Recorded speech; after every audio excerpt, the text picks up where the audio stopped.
HR people, what's the most insane HR horror story you've dealt with?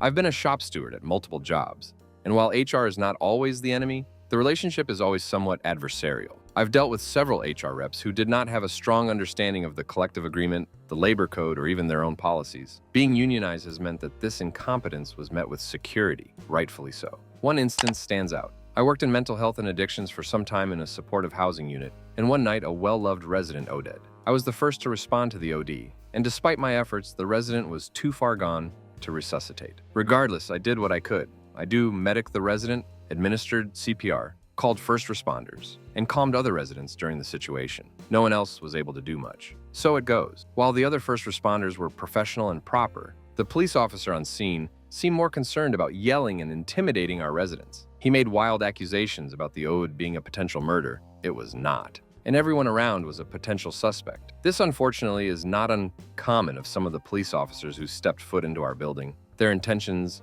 often seeming more to being cowboys than public servant. Eventually, he turned his sights on me. He told me to leave the hallway outside of the late residence room. I told him that my job was to be an advocate for my residents, and I would not be leaving. He proceeded to scream in my face about how he would arrest me and how I was an a-hole. I kept composure for a bit, but eventually the death and chaos and screaming got to me. I yelled back. I told him that his actions were not how you treat people who have just seen a friend die, and I would not be intimidated. After some back and forth, he left me alone to interview a client in my earshot. He reported me to my management, and I suppose rightfully so. Yelling at him had been a mistake on my end. Our HR person at the time was well known for her inability to follow procedure. And before this instance, there had been times I had to fight her on behalf of others with the union. Our relationship wasn't bad per se, but it was unfriendly. In the time between my meeting with management after the incident and the incident itself, no manager was allowed to contact me, something I haven't seen done before. The debrief meeting that's usually secluded after an incident for the staff was timed at a time I could not possibly attend,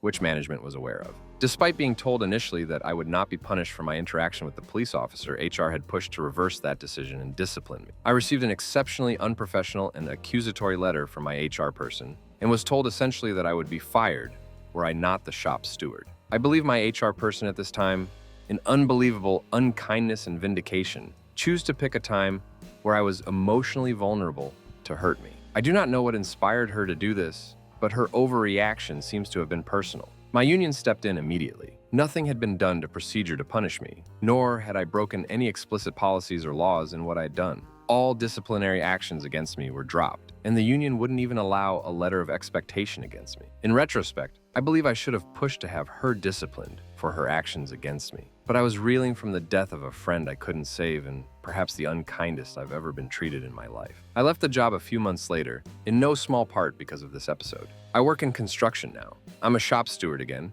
and have a fantastic relationship with my HR person. We've worked together through multiple uncomfortable situations, and I have nothing but respect for her capability at her job.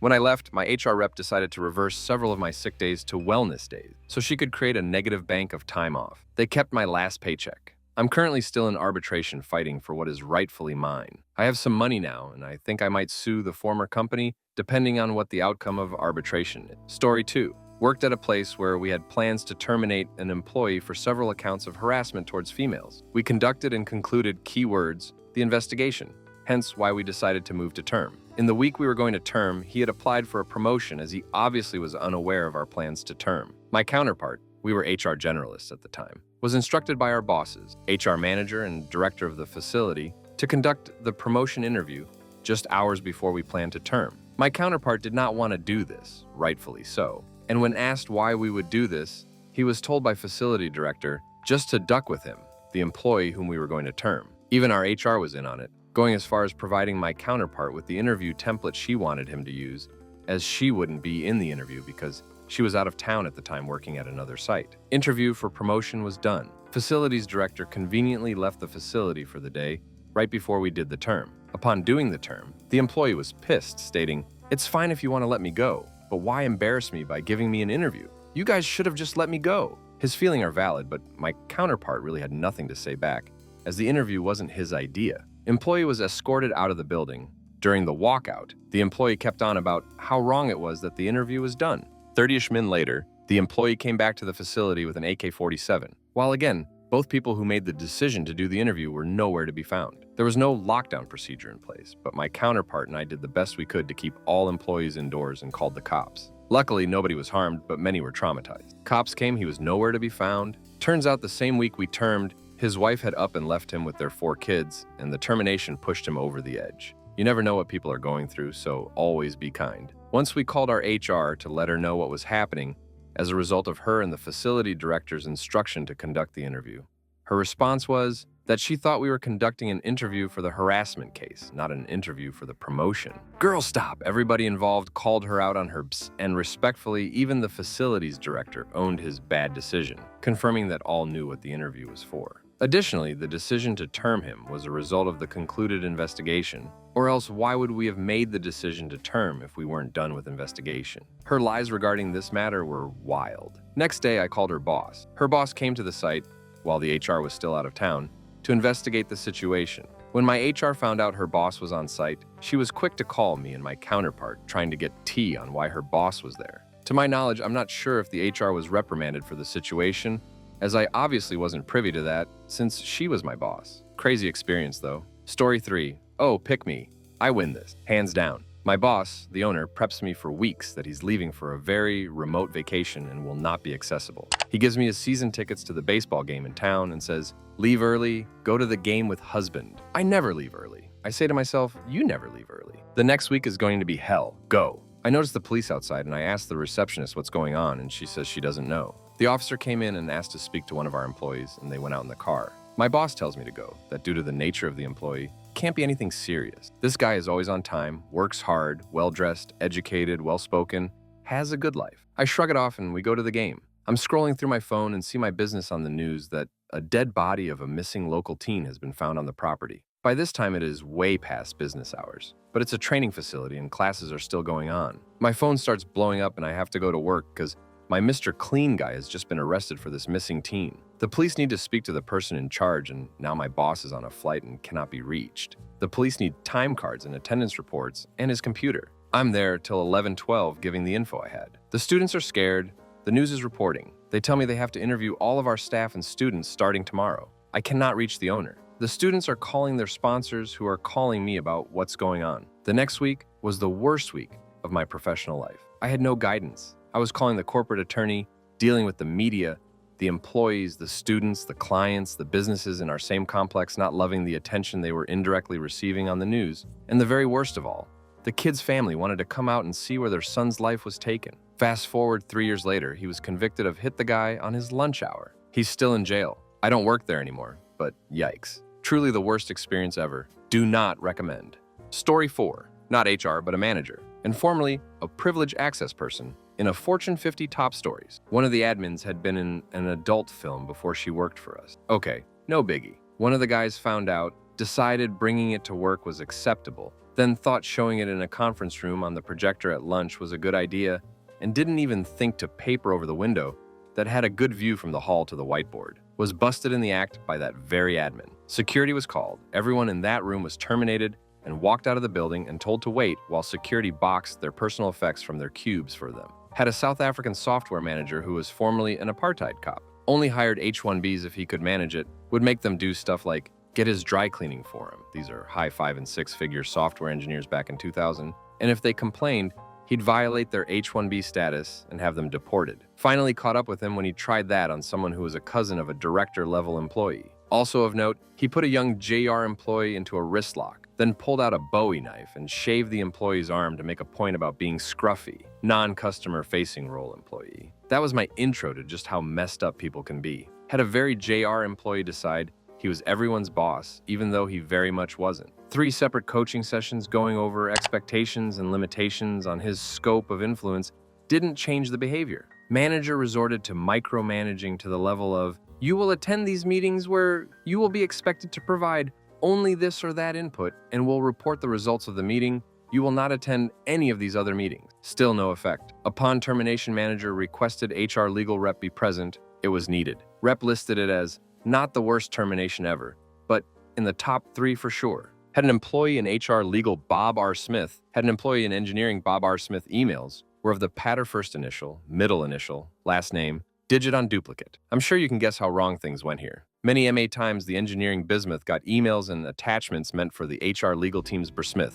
These are not the emails you want just going to the wrong person all the time. Had a third-party contract team that essentially fully staffed an important debug and testing lab not get paid because the lab manager didn't submit payroll on time. Contract company's answer was, "We'll just catch them up on the next paycheck." They were monthly paid and many were paycheck to paycheck. No way they could go a month. Total crap show. Even though not directly my company's fault, manager was with the contract company. I personally fought for the hosting company, mine, Fortune 50, so totally could afford this, to petty cash handouts of $500 per person to at least get them by on the most critical expenses. It was about a $20K bill and cost me nearly all my political capital at that company. I left less than a year later, partially as a result of picking this hill to die on. Story 5. I think my scariest encounter was with a man we suspended for sexual harassment. We had large turnstiles in the front entrance of the building, so no one could enter. That wasn't allowed. Well, he came in and was walking back and forth along the turnstiles asking to see HR.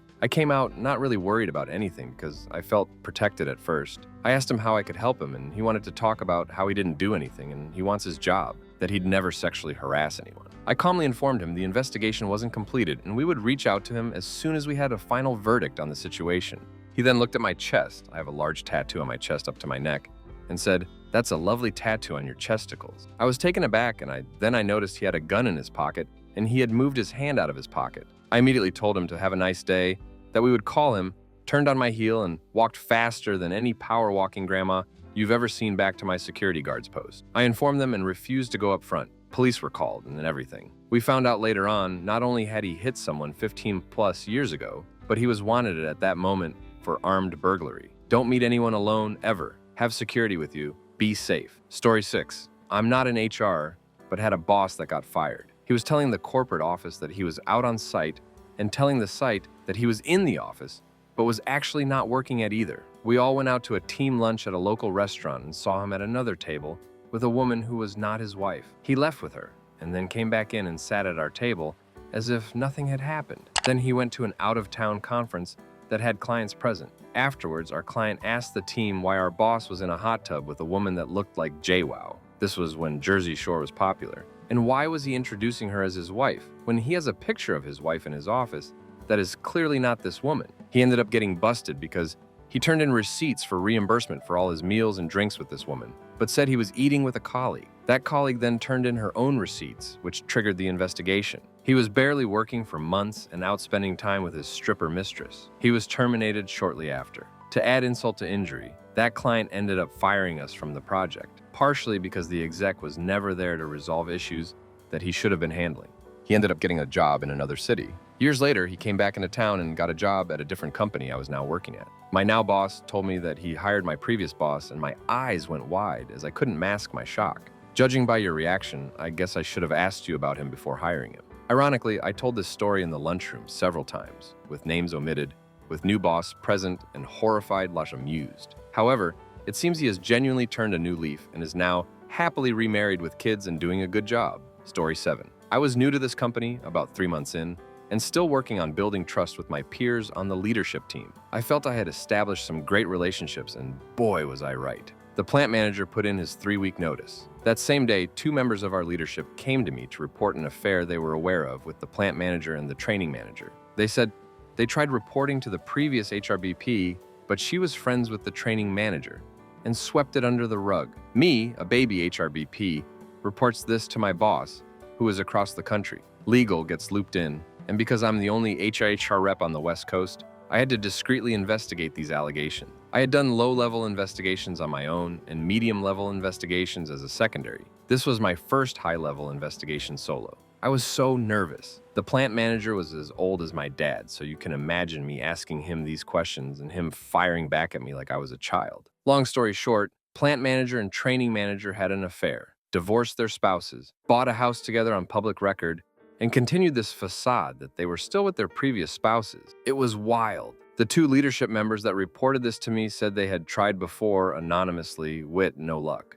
Once the plant manager had put in his notice, they said they didn't want him to get off that easily. This guy had a knack for targeting people he didn't like or that challenged him. We ended up terminating him early as he and the training manager actively tried to hide their relationship and knew it was against company policy to date a direct report. The crazy thing is, had they reported their relationship, they would have been fine. Her reporting line would have changed and that would be the end of it. Story 8. I worked for a company that had several businesses. The owner was partners with this guy named Chris, who deemed himself coup of both companies, the security business and then the gym. Money went missing at the gym where Chris spent most of his time, so the owner gave him a warning to find it, and he had a certain amount of time to turn it around or the owner would pull the plug on the business. The time came and the owner fired off a letter from his attorney. So on Friday at our office, we were all in the owner's office having a meeting, and Chris stormed through the office and we saw him on the security camera. The owner locked the doors and told us to all be quiet. Well, over the weekend, he found out his wife was cheating, so he held her hostage, and by Monday, she ran out of the house while he was in the shower and ran to the neighbor's house. He ran after her, hit the neighbor's visitor, and then a guy working on deck. The wife and the other visitor escaped the house, so Chris went back to his house and barricaded himself, and when the police breached the house, he took his life. It was an HR nightmare because I think he was coming to harm the owner that Friday, which in turn would have been all of those in the office. And then all the aftermath, with detectives, company communications, shutting the gym business down, therapy for all those that worked with Chris. Just an awful time.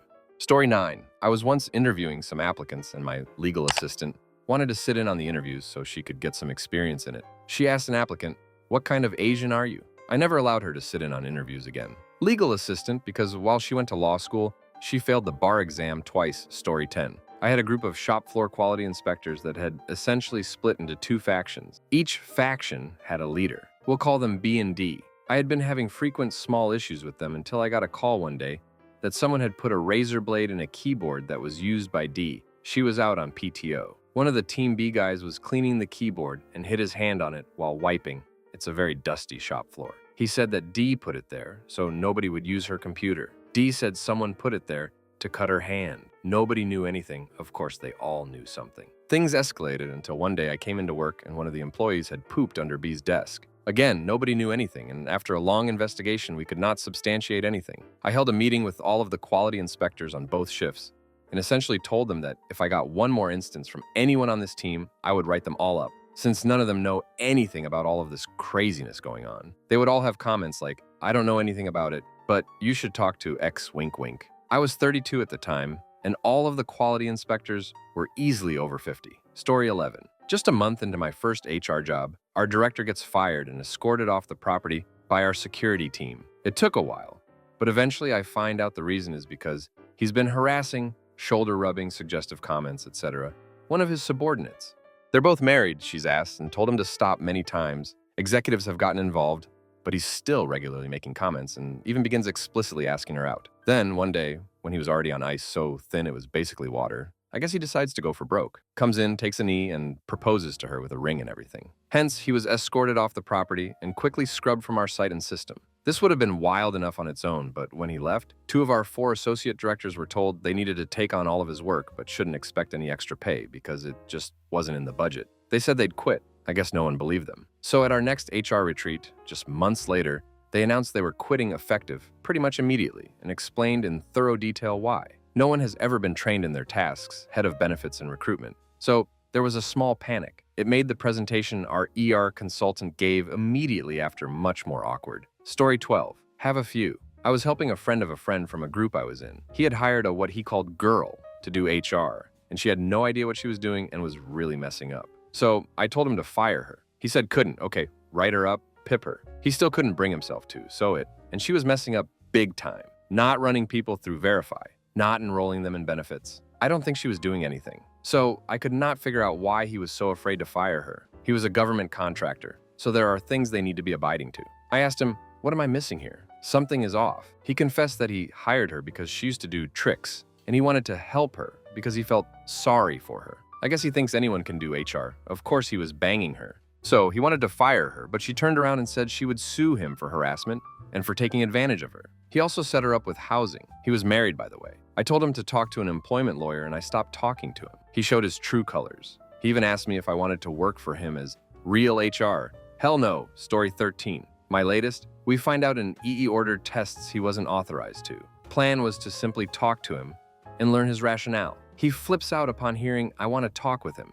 Gets into it with his boss. He comes to me hysterical, saying boss started it and triggered his PTSD from being in military. I send him home because he can't calm himself. He starts accessing records, making notes, SIA notes. In his doing so, we find out about another serious infraction. I meet with him in union rep to get all facts. Still wasn't thinking termination at this stage. I ask him why I should be confident he can work with his boss after he badmouthed her horribly. He proceeds to explain how he was a sniper while in service and part of a platoon that plotted to kill their sergeant. Say what? That's supposed to instill confidence? No, no, no. Worst, case of horseplay gone awry. Supervisor takes his crew to another crew to prank them by throwing water balloons at them. They do this as they are returning to their site, backing in a fire truck to the station. Guy moved out of the way of a water balloon and is run over by the truck and loses his leg. The supervisor who did this was not fired, not my call, and was promoted some months later. Again, not my call. Story 14. There was the time the employee getting terminated went on a diatribe outlining the supervisory duck tree in her department,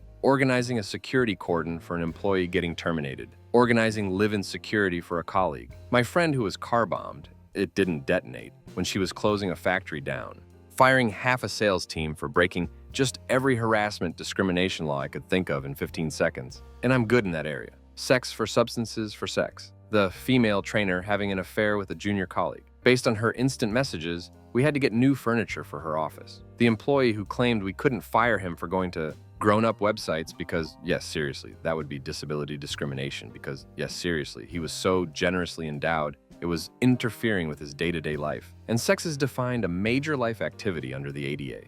Story 15. I have a ton of stories. Had an aggressive plant manager get promoted to a corporate regional plant manager role against my recommendation, and then get in a fistfight with one of the employees. The biggest doozy, though, is that my boss was having an affair, apparently, and the wife of one of his managers, let's call him M, found out about it by seeing him and this lady out at a bar together and acting, well, strange.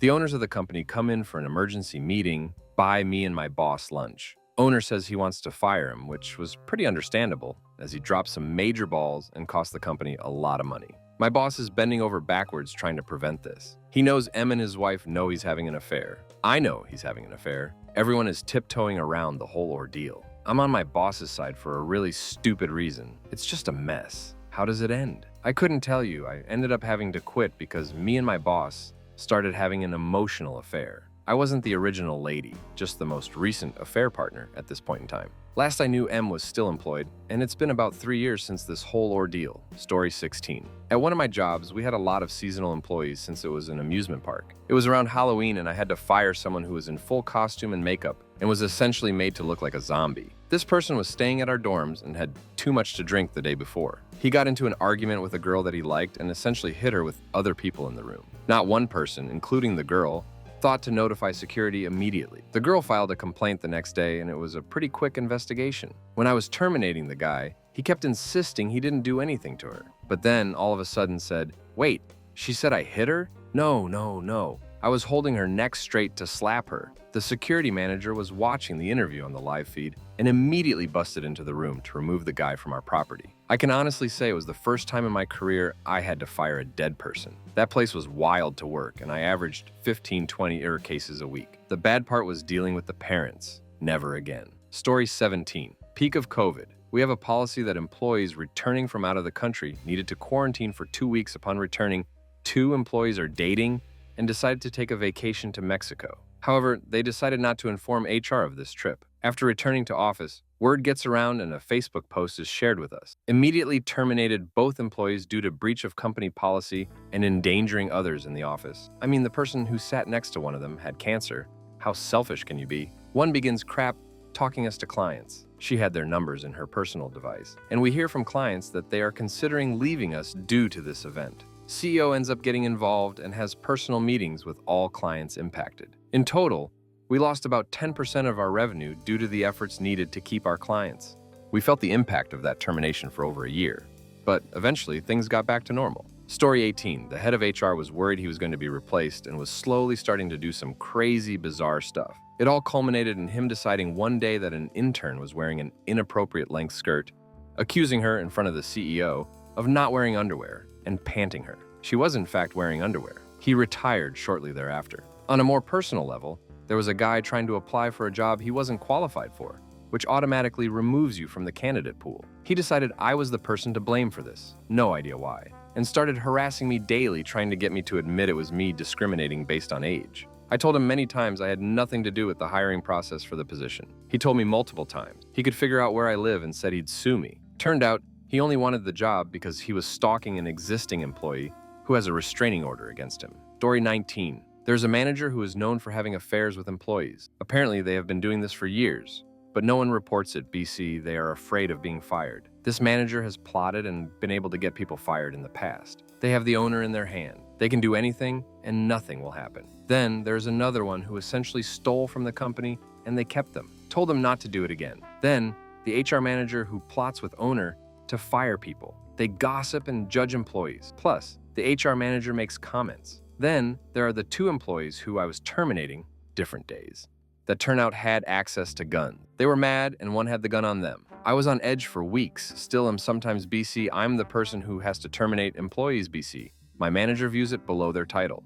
Story 20 called in because a barista served his friend a cappuccino with a junk drawn in foam. Came in to talk to the employee only to discover the owner's husband was harassing him, which was substantiated by several other employees. We were relieved when the employee signed the severance package. Then the owner came back and accused us, PEO, of forcing him to offer the severance. Owner's husband accused us of trying to sabotage their marriage by making up accusations. We dropped them as a client after they refused to provide harassment training. Story 21. I work for a government agency, not federal. One of our employees threatened police with government action when he was pulled over for a DUI. We found out when their captain called to tell us what happened. Yeah, he was fired after an investigation, but not before he files an CEO claim based on disability discrimination for his alcoholism. Another, I have to do an investigatory interview on an employee who clearly had some type of mental disability. She sent a dirty joke by email, but she didn't understand the joke. There were so many tears. I was so uncomfortable. Story 22. We had announced that we were consolidating offices into one new headquarters. For some, that meant a longer commute, so we were prepared to be flexible with schedules and requests. This was pre-COVID. Shortly after the announcement, I learned that someone had defecated on the ladies' room floor. This was a 5-stall ladies' room and it was the middle of the day. The mess was near the sinks, so not even in a stall. We never found out who did it. So in my mind, every woman there was potentially the culprit. That was the weirdest company with the most employee relations issues, so I'm glad to be gone. That and the time we had to terminate someone for watching adult film during the workday in a bullpen setting. I lost my innocence that day. Story 23. Had a female employee at the office who would go for jogs after hours, then go home after. So naturally, she would bring a change of shoes clothing to work every day. Well, she come to HR one day to say that her socks keep going missing, and she doesn't know what's happening. So we set up a motion camera in her office. She was obviously aware of the camera and okayed the location. Sure enough, the camera caught footage of a male coworker waiting for her to leave for her jog,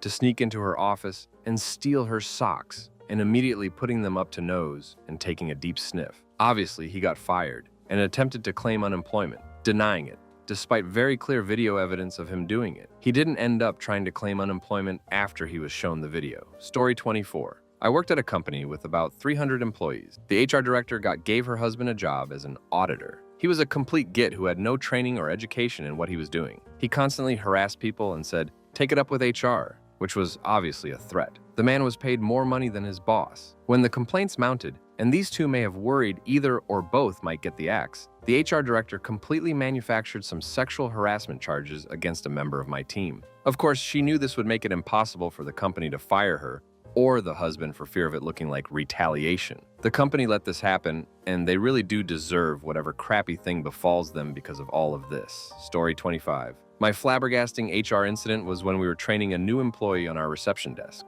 She was a curvy African-American with a mini twist hairstyle. Our head of HR came running into my boss's office. She was the HR manager and over our receptionist to ask why we had a 400-pound gorilla on the reception desk, and was worried about what visitors would think when they saw her as the face of the company. That was the straw that broke the camel's back and made me start looking for employment elsewhere. Story 26.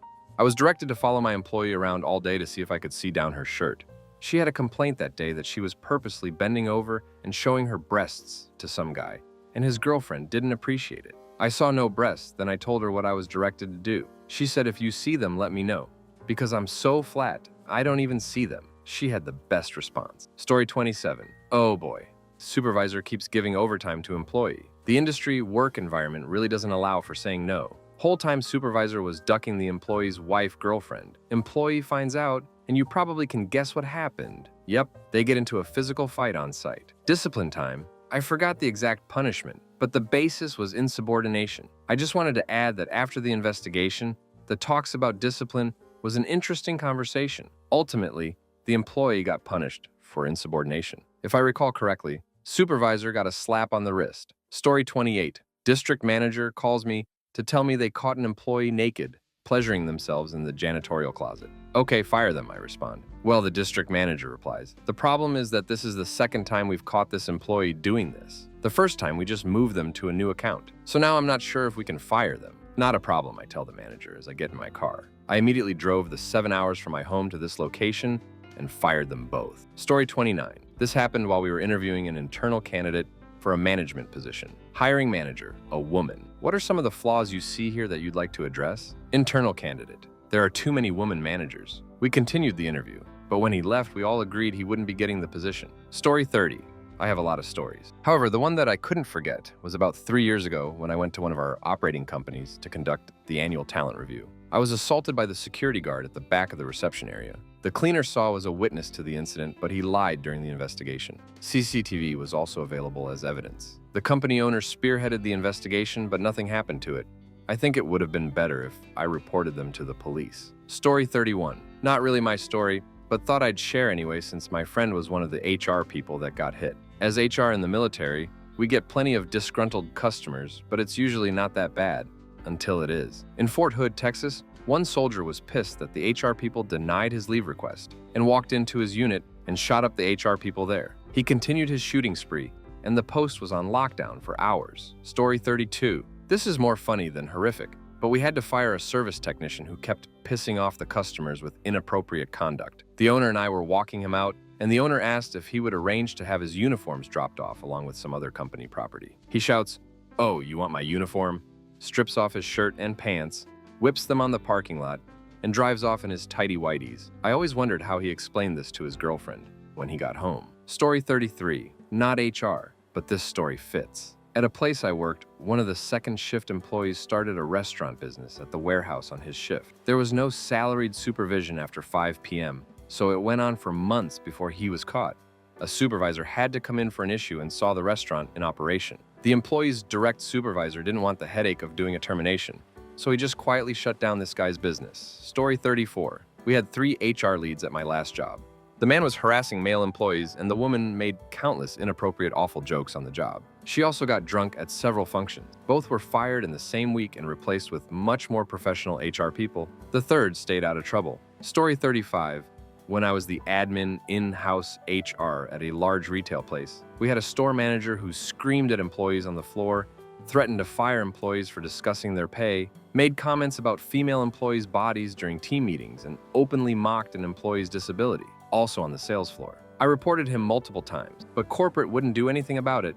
He found that I was reporting him and demoted me. I was beyond happy when he was fired. Story 36. These are all amazing. Haha. I worked at a truck stop. The ladies of the night are well known. An employee who worked the graveyard shift was suspected and rumored to be a manager of said ladies. He was always bragging about his side hustle. It took a while to catch him and to gather enough evidence, but we finally did. Dude had a side hustle, managing the ladies of the night, while being in the clock for the employer. Story 37. I have a treasure trove. Have always said I'm going to ghostwrite a book when I retire. Once during a termination, the employees started accusing the manager of soliciting them for substances and a fake ID, which was weird because they were both over 21. Then they started yelling and physically fighting, had to separate them into opposite sides of the office. What started out as one termination quickly turned into 2. Story 38. How's about a male being threateningly called a slur by a coworker in front of other coworkers and a supervisor, and nothing was done about it? This was his second time committing this offense, despite being documented and reported to management. To top it off, the assigned HR representative was hopping between 2 sites and never knew these problems existed until the offended worker resigned. Story 39. Supervisors were hanging out in the mentor's Zoom room on a slow holiday and decided to have fun with Siri. A supervisor's Siri uttered a misogynistic slur phrase. It would have been bad enough on its own, but a man was present. After a short investigation, the supervisor was termed. One thing I liked about the company was zero tolerance for similar. Story 40. Had a coworker that was for the most part normal. Come to find out his slightly longer than usual breaks were due to the fact that he was leaving work to commit armed robberies on small stores and businesses. and returning to work like nothing had ever happened. Guy got arrested on one of those trips. Obviously never saw him again. Story 41. I had an employee arrested on the premises for a domestic violence incident the night before, and while being escorted out, smashed his head through a conference room window. He opted to resign, so we didn't have more incidents, but it was a few days navigating that. Story 42. Worker lost live and girlfriend. Dispatcher tried to pin employee against brick wall and hit him. Same employee hit me in a NYC street. He found out 3 years later he passes in a revenge hit and ran in my neighborhood when I read the morning newspaper. Story 43. Manager that nobody liked. One day on a screen share, he thought he turned off sharing and started watching hardcore adult film, with his whole team and a few contractors watching. Nobody told him. People recorded it with their phones, took screenshots, and invited other people to the call. Yes, he was fired. Story 44. Feds here. We had a sex for prescription substances ring at one of our sites. It was during the midnight shift, and apparently they were doing it in the conference rooms and all over the place. Kinda wild. Story 45. Holiday party, where the photo booth photos were streaming onto a big screen. 2 employees decided to get frisky in the photo booth, and they didn't realize it was being broadcast for everyone. Luckily, I wasn't the one who had to clean up that situation. Have you ever lost it at work or witnessed a coworker in HR losing it? Story 1. Yes, to both. I once sat in a meeting and witnessed my boss at the time and the supervisor of another group scream at each other. We were literally sitting in this meeting with our mouths hanging open, wondering what the heck we were witnessing. It had been building for months, but it was tough to watch. Another time, I lost it on my former boss. He was moved from our team to being acting supervisor, and he was micromanaging to the max, especially me, and I couldn't understand why. We got to the point where he tried to put his friend on my training team, visiting remote sites to do some specialized HR training. Fine. We had an internal certification process, and he said his friend could bypass it since he was already in the department and should know everything in theory, and just needed to read the facilitation notes. I argued, but finally was like, whatever. Benefit of the doubt. His friend showed up, bombed, and left early. It was obvious he did no preparation and didn't read anything I sent him. He also ignored my attempts to walk through the material in advance. I spent the rest of the day off the session picking up the pieces after the mess he made. Back at the office, we had a team meeting where my boss tried to say, in front of the team, that his friend felt unsupported and criticized by me and that he really tried. He said he was approving him up, go to sites on his own, and I told him the truth of what happened and that I wouldn't trust him to instruct a room on making a PB. He called me a liar, accused me of just not liking his friend, which was not true, just FYI, and that the final call was up to him, not me, despite my being the same. I said he couldn't let this person go to sites without being trained and certified by one of us, even if it wasn't me, but he wasn't ready, and it threatened our credibility. I was calm until the end of that exchange. My voice did get a little louder and more tense, but I tried to not let it get the best of me, even though I was clearly angry. I took a breath and I'm like, I'm not saying never. I'm just saying not now. He's not ready. You didn't see him. I did. And he says, standing up and raising his voice, again in front of the entire team, I'm the boss, and what I say goes. Something snapped. I just remembered looking at him and raising my voice and kind of half shouting while pointing at him from the other side of the room. If you are so poor of a leader that you have to remind us of what your title is, then you've already lost. And if you think I'm going to sit here and let you disrespect and bully me in front of the team, then you are sorely mistaken. That moment is burned into my memory like it happened yesterday, but the aftermath is cloudy. I do remember an older colleague at the table kind of stepped in and he told us to cool it. A few others chimed in too. Words were said on both sides, and ultimately, we all chilled out. It was over a decade ago anyway, and I'm not proud in the least, but it happened. And I'm not excusing it, but the reality is he and I were both dealing with some really serious behind-the-scenes stuff, and we erupted. The funny thing is that eventually my old boss and I became amazing friends and had a deep respect for each other. We ended up sitting down one day and I'm like, we cannot keep doing this. I don't want to fight. I know you don't want to fight. Let's figure this out. And we did. I would say that as HR people, yes, we're held to a different standard, but we are still people. I do think the difference with us is understanding how to handle it if we do lose it, and what we learn from it. Story 2. I had an employee lose their crap on me a few days before my promotion went into effect. She had wreaked havoc for over 4 months and driven 4 employees who had all been here a few years to quit, and after the 4th one quit, we were all wondering why the fuck she hadn't been fired, and then bam! I became the next to experience her behavior. I knew due to my HR background that my bosses knew something the rest of us didn't. I was learning towards mental illness, which is why legal was involved almost from the beginning. She was hired in mid-October. By December, she'd had reports filed against her, and she had been filing reports against other employees, and legal was involved. For over 4 months, I heard gossip and secondhand stories about her incidents with other employees, everything from crying and losing her crap out of nowhere to yelling, name-calling, and then turning around and accusing the other person of doing what she just did. She even accused our shuttle driver of spying on her one day, and it was really out of left field. I paid it all no mind. I didn't witness any of it, and there are two sides to every story. Then, a few days before my promotion went into effect, she was 20 minutes late, relieved me, so I could take my lunch break. I was working the front desk, and it's a button seat job, and the activities department covers the front desk when we take our lunch and 2 10-minute breaks. All I did was ask her to please be on time next time, and she lost it. Told me it's not her job to cover the front desk, that it wasn't her fault she was late, but then admitted she was late because she was doing something she's been told not to do because it's not her job and she doesn't have a food handler's license. So my simply request set her off something good,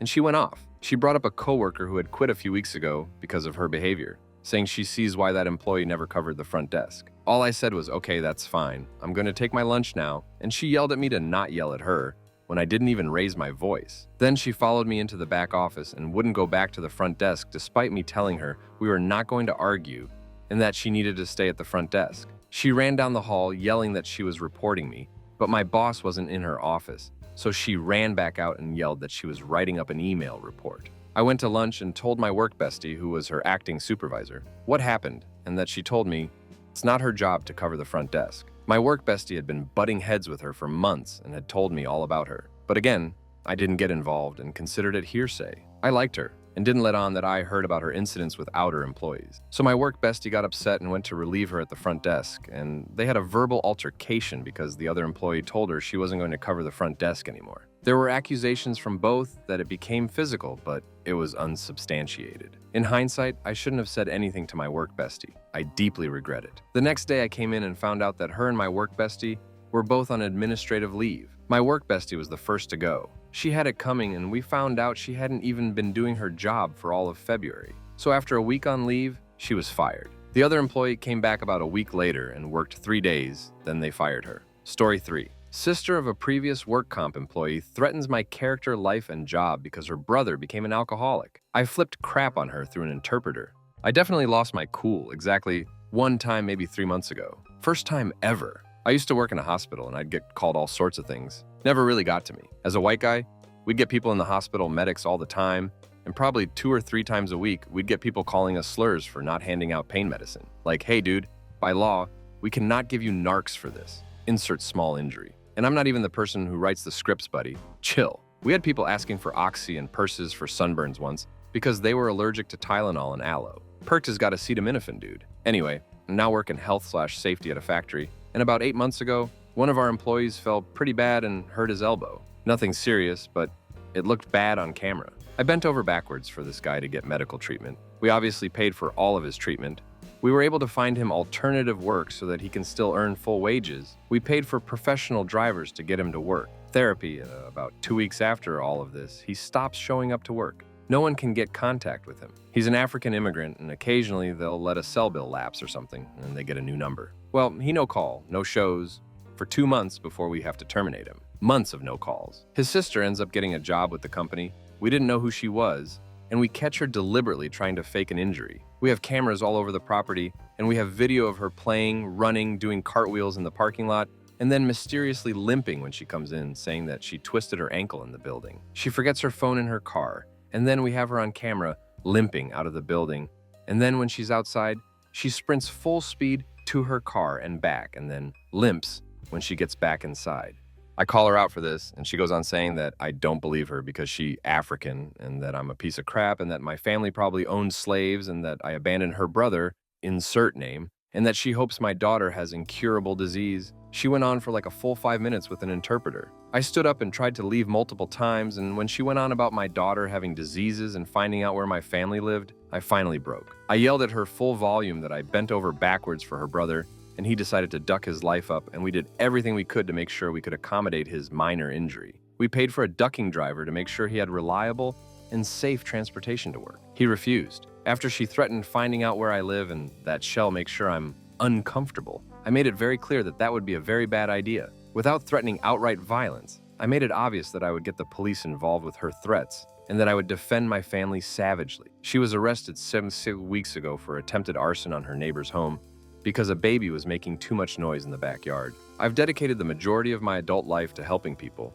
and when people assume you're idiot, when the vast majority of the population I've served and who currently working with me are immigrants or underserved communities, it drives me nuts. Story 4. When I was starting out in HR, the site's HR manager I was working for had a mental breakdown. The company we worked for had been on a recruitment campaign and we had approx 20 new staff every fortnight for a few months. They'd use an external recruitment company who did not do very good vetting, as we got a lot of lemons, but we got 2 legitimate bat crap crazy chaos clowns. The sexual harassment complaints we were getting about the one, and the crap-stirring incompetency complaints we were getting about the other were a lot. The first clown through was well traumatic for my manager. He would threaten death or rant on at her and I when we were trying to investigate. His HR kept on telling us we had to be gentle in our handling. He had mental health issues, and we wouldn't want to be responsible for triggering an episode. One day, in a recorded interview, he started going on about the things he dreamt about doing to one of the women on site. She told me to go back to my desk,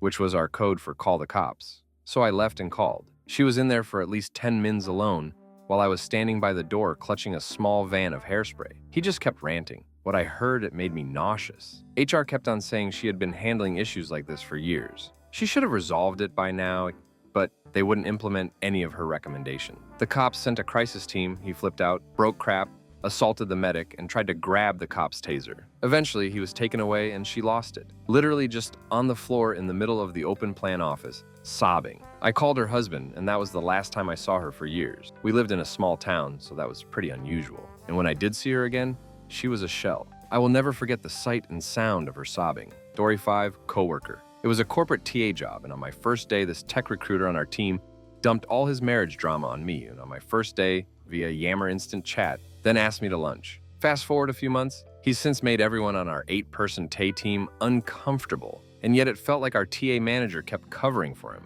Both were guys, and making excuses because the guy had problems at home. Never mind that he was making all of the women uncomfortable at work and had repeatedly failed to deliver for our VP. One day, this guy is so visibly frustrated and upset, and we're all trying to give him space despite being in our own cluster of cubes in an open office format. We've had to do that before, but this seemed more significant. His desk is next to mine, and the next thing I know, he slams both fists down on his desk and starts yelling. They heard him on the other side of the floor of the high-rise. Yay, open concept. Our cubicles rattled and shook. I immediately write a detailed email with documentation of his inappropriate behavior, including how he's now made me and the other team members, another guy included, unsafe. Sent to our TA manager and HR director. He was finally walked out. Turns out he was on 2 separate PIPs already. This guy had over 24 recommendations on LinkedIn, but apparently he'd vented to my coworker that this was like the 3rd or more time he'd been fired for these exact issues, and his wife was going to kick him out if he got fired again. After he was fired, he reached out to numerous coworkers, asking them to write recommendations too.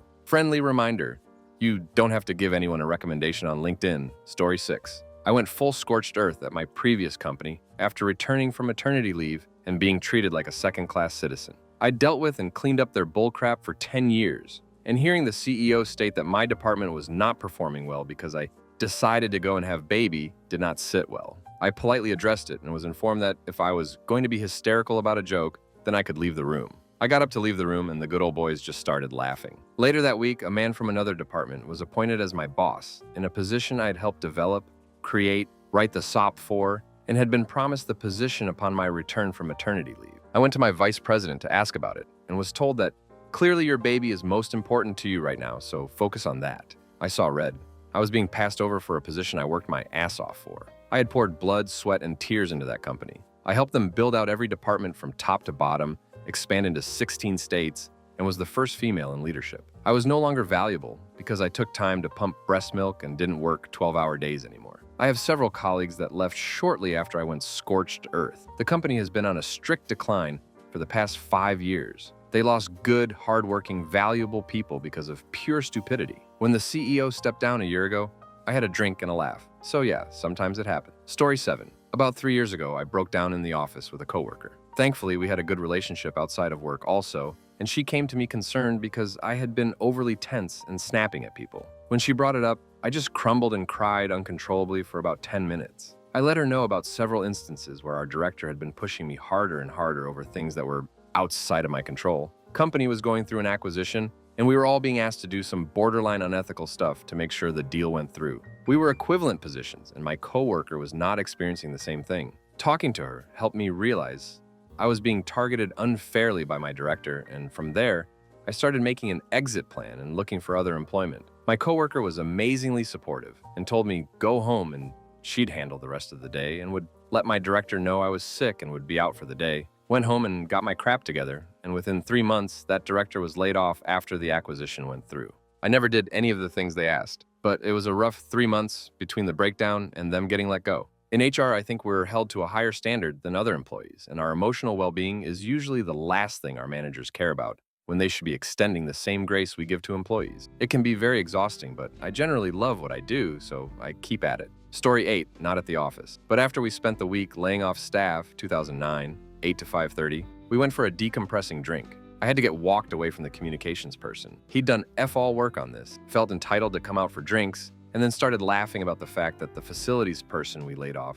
had been crying. My duckwit threshold had been significantly lowered across the week. I was lucky that one of my friends heard him, saw me, and suggested that I go outside with her for a breath of air. Story 9. There's only one time I completely lost my cool. I was a senior HR admin at the time, and the highest level on site for overnights. I was walking through the warehouse with my HR specialist when a facilities worker came up to me to complain about some of his coworkers who were Nigerian. He then yelled this loud enough for everyone around us to hear. Why don't they just go back to their county? My HR specialist immediately was extremely upset, and all I heard was, "What the heck did you just say?" I turned him around with my hands and said, "Name, go this way. I will handle this." Because I didn't want him to do something and lose his job. Now I never lose my cool. I have a very level head, always have, but I stuck my finger in that man's face so fast and just yelled, "You!" Points at the floor office to the left. "Office, now!" He got super silent and just walked into the office. I had to take a moment to relax outside of said office,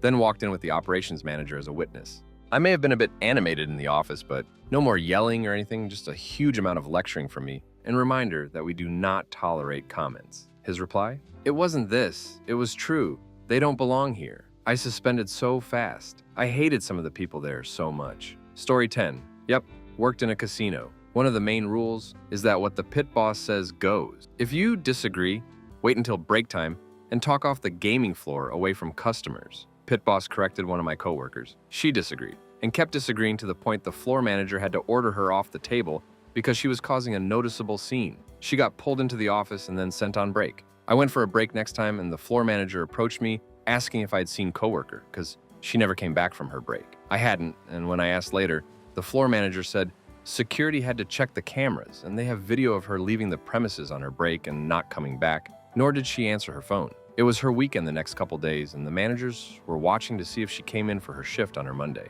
She did. The floor manager asked to see her in the office, and she burst into tears and started causing another scene. Floor manager and the general manager had to physically escort her to the office, where I'm assuming she was fired, since I didn't see her again until a year later when she came in as a customer. I did hear that she was shouting in the office from other dealers who walked by when going to and from the break room.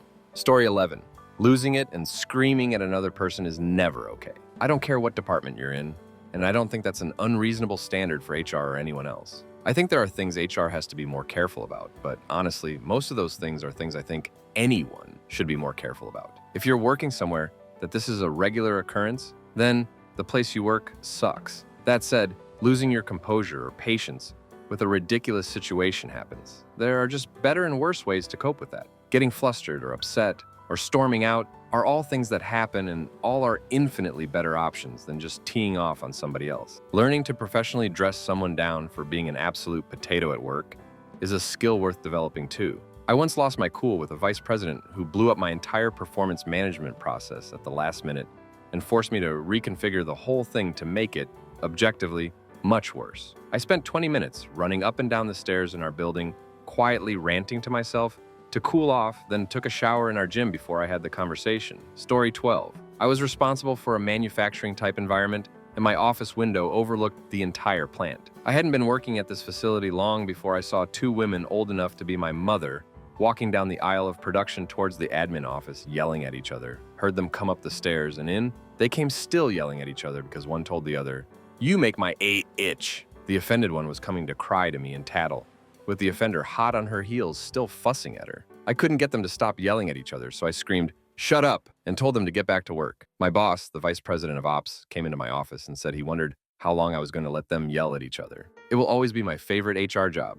I loved everyone there. The old Southern women, old enough to be my grandma, who would ogle my husband when he would visit me. Story 13. I lost it on an employee one time during COVID. Ended up running the office by myself due to quarantines and had basically been running nonstop all day, covering phones, scheduling, trying to wrap up investigations, etc. And an employee came in with a pay discrepancy. I sat him down to work through the issue, and the employee starts cussing me out and refused to let me speak long enough to answer his questions. This went on for around 15-20 minutes until I yelled over the employee, "Do you want me to work with you to fix this, or do you want to keep wasting both of our ducking time?" Dude was flabbergasted, but calmed down. We found the issue, and I got everything submitted to fix it. Wasn't professional on my part, but I just hit my breaking point. Story 14. Your people are human. We get lied to, screamed at, threatened, and dumped almost daily. Is it professional to lose our cool? No, but it happens. Hell, even our CEO has lost it on occasion. We are human. Story 15. I had a manager lose it on me once. I was finishing up a secondment in comp and moving to a BP role. There was about 4 weeks where I'd still be providing support to comp until the person on parental leave came back. One day, the comp manager tells me I need to move to my new desk. It was like 10 steps away, but okay, no problem. I'll send it the request. I had a laptop, but there was a whole setup with a dock and stuff. I couldn't do it myself. I mean, I could sit there and look at the laptop screen, but I had a good one on my desk and everything in it. Well, apparently I should have, because she started yelling at me then and there. There weren't too many people around at that point to hear this, but the other comp person was and told her to chill out, which snapped her out of it. It was unusual for her to yell, but not do weird things when stressed. I'm not sure what the issue was either. I still had access to all of the comp tools and data. It wasn't like I was going to get information I wasn't supposed to have. It was such a weird situation, but I let that one go. Story 16. Yep, got a performance review I unequivocally did not deserve. 15 years in the biz, and I've never been anything other than exceeds. I couldn't believe it. I argued with her about working constantly, working when seriously ill, and her breaking the law. I was raising my voice in shock. She told me others worked harder and sicker, so in comparison, I just didn't make the grade. I quoted her back to her that performance reviews are personal and not about team comparison, and said it was bullcrap. I left the meeting, grabbed my crap, and told my coworkers on the way out, "You know what's next? I'll be fired when I come back." She'd always had a history of deciding someone wasn't doing their job, and within 4-8 weeks, they were gone. I was gone the next available business day after scheduled PTO. That crappy boss sucked. But my job of over 5 years, 2 promotions, thousands in bonus dollars, an actual work-life balance would have never been possibly without. Story 17. I had a problem employee, Gary, name changed, come into my office with his manager with a complaint. One we had already discussed several times. He was complaining that his lead purposefully misrepresented herself by using a coworker's IM to contact him. The lead was walking around looking for Gary, found Gary's deskmate, and asked the deskmate where Gary was. Deskmate embed Gary, who was at home. Then the lead used deskmate's IM to ask Gary where he was after she said, "Hey, this is lead. Gary is complaining in my office for the 5th time that she was breaking policy and trying to entrap him." I explained calmly that that was not the situation at all. He said, "You weren't there," and I just got sick of it and yelled, "Don't tell me what happened, Gary.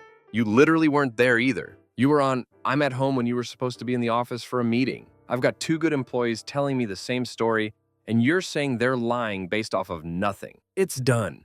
Don't bring it up again." I was actually yelling, and I never tell. Gary didn't bring it up again. Story 18. There was a manager, not my manager, different department, at one of my previous jobs who was very condescending. Her favorite thing to say to me was, "I have a project for you to do. You're actually going to have to work today." So one day I was doing my job and covering the front desk because someone was out sick. My day has been nonstop chaos from 8-3 at this point. No bathroom or lunch break. She comes up, makes that comment, and gives me a stack of stapled packets that needs to be unstapled, copied, restapled, and collated. Oh, and she needed it for a meeting in 23 minutes. Meanwhile, there are visitors needing help and the phone ringing off the hook. "Think you can handle that?" I threw the stack of papers across the desk, yelled, "I am only one person, do it yourself," walked away to answer the phone. I almost quit that day. Said manager was the reason I ended up quitting that job years later. This was my first HR job, and I was promoted from within the company from a non-HR position and was taken advantage of a lot because of that. Story 19.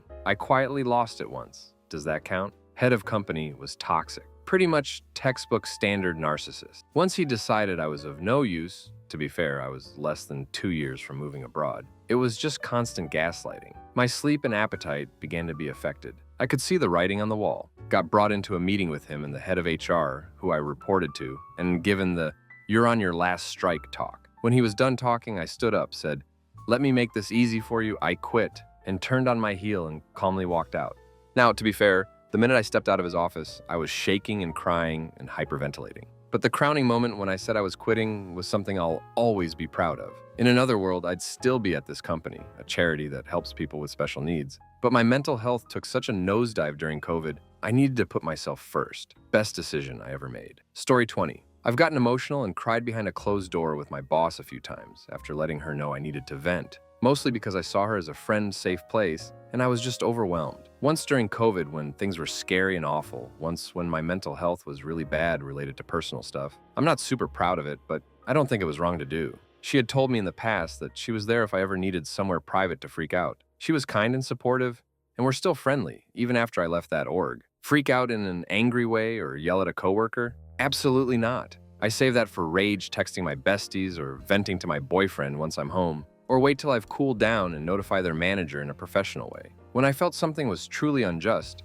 I did once submit an anonymous complaint to the whistleblower hotline website. Story 21. Sat down on a Monday, my first day leading a department with 11 employees. My manager had introduced me to the team the prior Friday morning and went on vacation. I arrived and noticed that the 60-plus people in the office looked like they had just tasted bird poop. I had 1-1 with my team until one sat down and deeply apologetically told me how he had to defend himself Friday night from a physical attack of another employee, a lady, that had even scratched his face. Oh great, my first day on the job. I told him this was extremely serious and that this would need an investigation that could lead to termination, but first I had to hear the lady's side. Well, later that same night, she had a heart attack, and her rage was actually a symptom. As soon as she returned to office, both apologized to each other and peace reigned. But yeah, that was an eventful first day at the job. Story 22. Not at anyone in my company, but I got rather frustrated with an ADP rep. People in the office could not hear me, but I was in a side office with a glass panel wall, so they definitely saw me. I talk with my hands and my face does not hide how I'm feeling. I ripped into the rep a bit after they insisted I was lying about what the last rep told me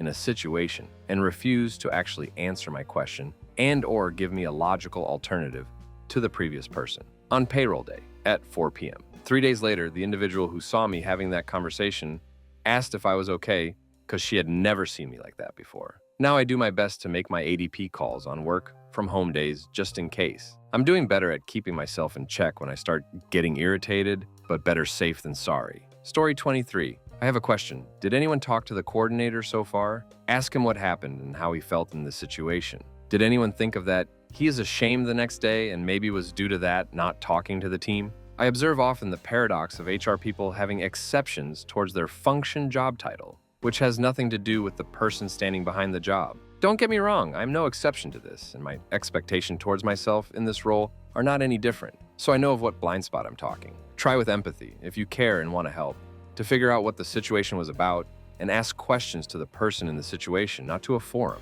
Or are you just trying to gather proof for what a professional HR looks like? Sometimes the question itself speaks for the questionnaire. Story 24. I was in a newer role for a couple months, and two of my bosses, not HR, I was the only true HR person, sat me down and for hours told me everything that they hated about me. That I was too nice and inviting to employees. They thought the only successful way to have an HR department was to act like I'd had a stick up my ass and make people fear me. Eventually, I just started sobbing and they asked if I wanted to break for lunch to fix my face, but I told them I was going to look like this, so long as they spoke to me the way they did and to just finish what they had to say. Ended up quitting not long after that, but by this point I was already having weekly panic attacks when I'd get home. Awful, toxic environment with a crazy amount of turnover. Story 25. I'm super thankful for days which gives me some sanity and grab a drink behind the screen when I feel like I'm losing it. Not sure if it counts as losing it, but I used to have a coworker whose face will turn red from anger and being passive-aggressive,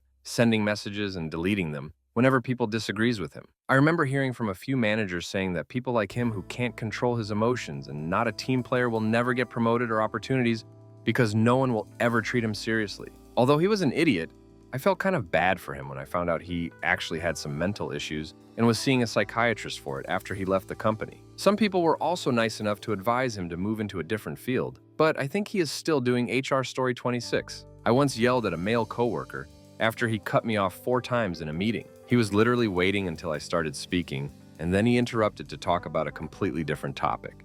At first interruption, I said, "Thank you for the information. However, I am speaking on something else." Second interruption, I looked at him and did a timeout signal with my hands and said, "I wasn't done speaking." Third interruption, I shushed him, which I never do. It's unprofessional and rude. Fourth interruption, I lost my mind and screamed, "Can you just shut up and let me talk?" He responded with, "You don't have to yell. I'm right next to you." After the meeting, the senior-most employee asked me to hang back. I'm thinking, this is it. I'm getting fired. But what actually happened was he said, "That was hilarious." Story 27. I worked HR in construction, and the amount of times those dudes tried to yell at me, intimidate me, was unreal. I literally had a guy screaming in my face because I processed a court-ordered garnishment, and I let him yell, but when I started speaking, he interrupted me. So I just straight up yelled over him, No, I'm speaking now." And that shut him up so I could explain why I had to process court orders and that I don't have a choice in the matter. I rarely ever lost it, but I can see being pushed to the edge. It's hard to remain in control constantly, but I hope that guy has a better day. If it happens once in a blue moon, I only see the person as being human. But if it's happening constantly, then it's a habit and definitely a problem. Story 28. This is exactly why I left the corporate world and the HR world. Too much drama for very little pay and emotional damage. It is totally inappropriate for anyone to be condescending and to publicly humiliate another colleague. Does a bad manager deserve to finally be put in his place? Absolutely. Should it involve screaming? Probably not. I don't think as an HR professional, there is a certain standard that needs to be upheld. Everyone working is the face of the company. Conduct yourself in a positive light. Whether you work in the office or in the factory,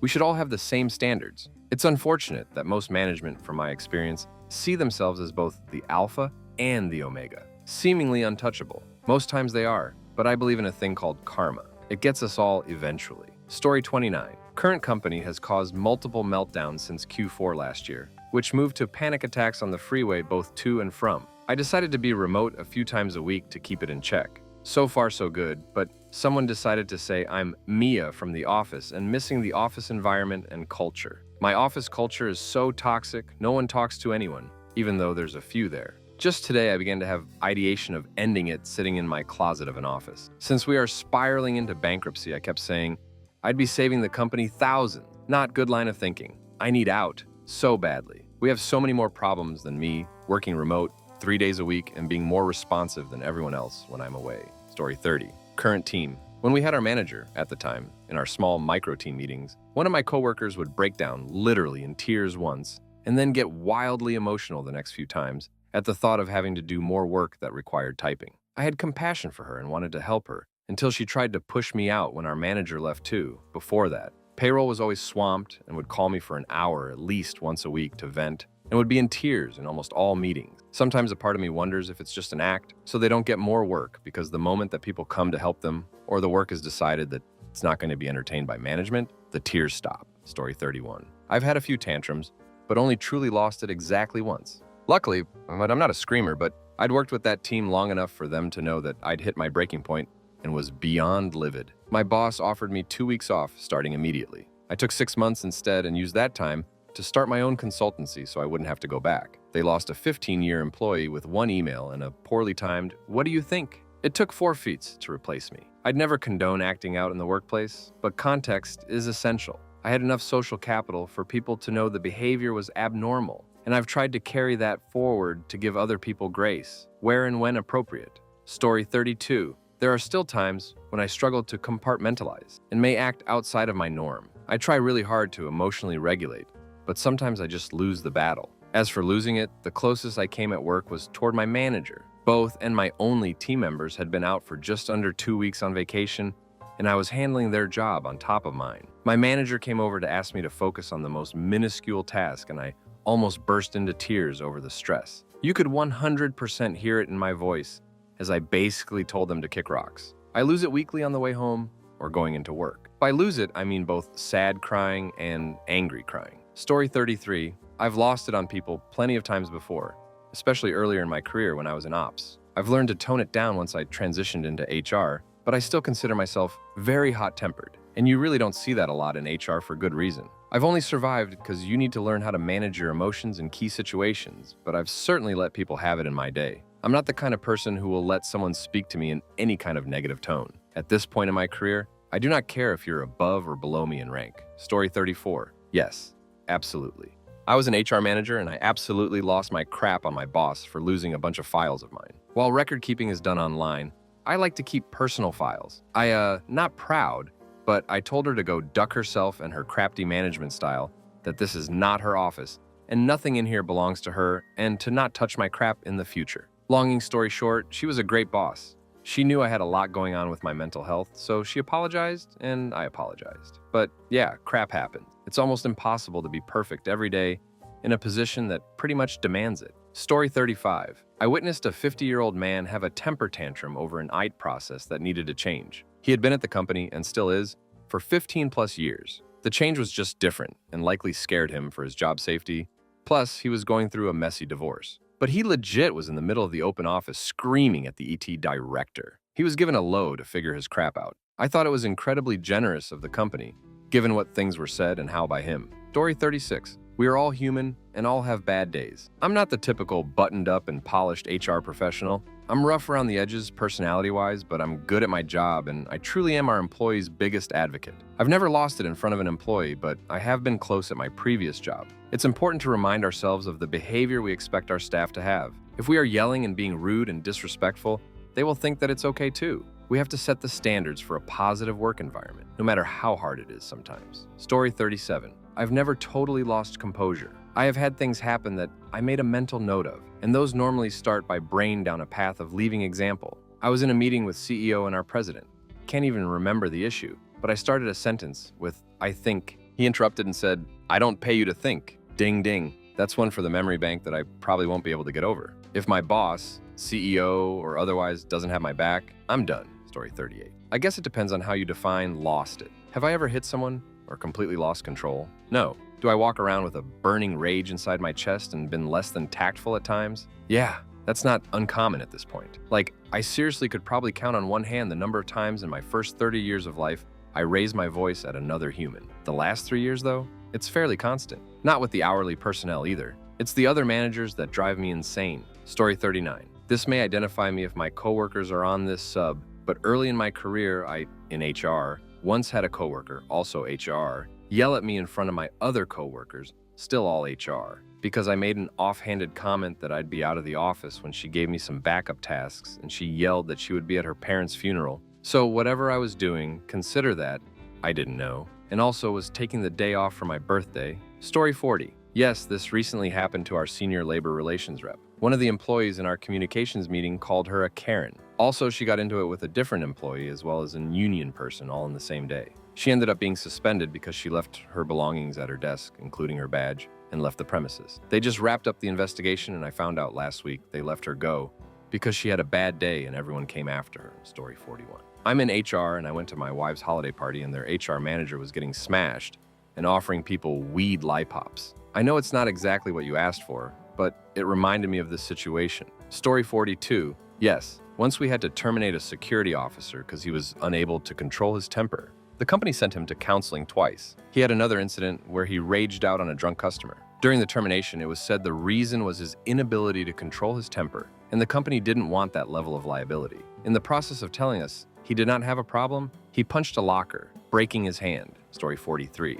I once witnessed an HR manager get crap-faced, climb on the lap of our objectively very hot area council, and proceed to grope him, like full-on penis grabbing. He was mortified and horrified. I believe she was later found asleep in the venue kitchen by hotel staff. Story 44. I'm a hard nut to crack. Took me 8 years to slap a classmate in the face for pouring G-jelly in my locker and he's flipping my combo lock backwards, but I had tried opening it like that before, so I got it open in 15 seconds. Haha. Almost lost it with the payroll admin once, but realized I don't care and just want to coast now. Story 45. I laid into the company owner once and told him all the ways his discriminatory behavior toward women was impacting my work. I was not being that professional. He talked to the company lawyer, and I got my first ever apology. Still quit a month later from a director level role. Story 46. A very high level HR liaison lost it on me and a coworker once. This was over Zoom. She was yelling and screaming. I wanted to just close the laptop and walk away,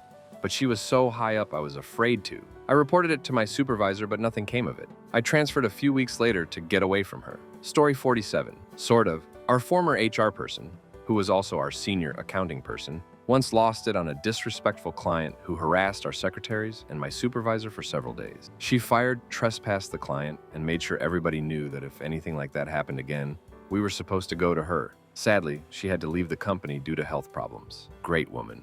Story 48. I used to lose it by getting emotional, crying. No yelling or getting angry at others. The stress was too much some days. Thank God I have a job now with a great boss and team that's super low stress. I don't think I'd last another day doing what I did before I got here. Story 49. I've come close before, more than once. Something I've started doing when the weather is nice is driving home with windows down, take the long way, and just listen to the sound of wind, traffic, and the world around me. Somehow, even with all the annoying city smells and sounds, it calms me. It takes me out of work and back into the world. Story 50. I had an HR assistant lose it on me one day. I told her she needed to leave my office and calm down. I lost it one day about dealing with inept people who couldn't do their job. I commented how they couldn't do their blank job to save their life. My work wife calmed me down. People who work in HR, who was the worst person you had to deal with. Story 1. Obligatory, not HR, but it's a fun story of a guy that I worked with briefly. Dude was hired as a storage administrator,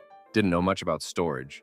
Took him forever to get anything done, and we discovered because he had to look up basic command. Over the course of the 2 months he worked there, we discovered the following. 1, he was an alcoholic but wasn't caught drunk at work. And gambling addict, estranged from his family, ex-wife, and children because he still drank and gambled. Dude was in his late 40s. 2, he wasn't much of a storage admin. He did have experience on his resume, but I'm not sure if anyone checked further back than his most recent job. 3, he was homeless and sleeping under a desk at the office about half the time he was there. But none of that was going to get him fired. Nope, he went all out. There was a cute and bubbly 20-something girl that worked at the cafeteria. Everyone just loved her because she was always smiling, was friendly and positive.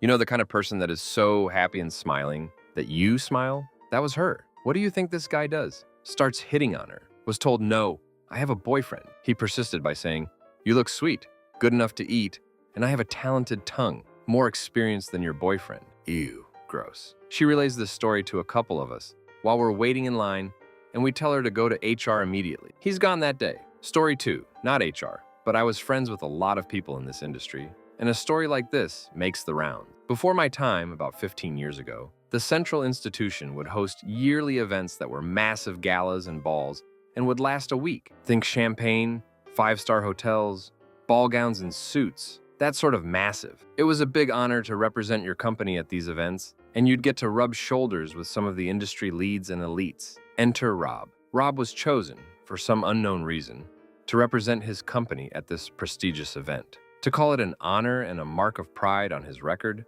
would be an understatement. It really showed that his company put their faith in him and that he had their utmost trust. And guess what Rob did with that? Because no matter what you've guessed, it's way, way worse. Rob proceeded to absolutely steamroll his way through the open bar, popping champagne bottles like it's a rap video and engorge enough ethanol to sterilize a hospital. He started to brag about his knowledge to people who literally created the systems he's talking about, making an absolute ass of himself by talking down to people who literally revolutionized the industry. Once he'd successfully assassinated his reputation amongst the elites enough, he decided to go back to his all-expenses-paid 5-star hotel and wasn't seen for the rest of the night. The next morning, people were wandering down to the morning buffet to refuel and talk shop and plan the next evening's events. 1 hour turned to 2, 2 hours turned to 3, until someone noticed that Rob was still missing. Some brave git decided to go check up on him, just in case he lit a cigarette last night, and managed to immolate himself from the ethanol fumes coming out of his mouth. They climbed the stairs up to his floor, walked down the hall,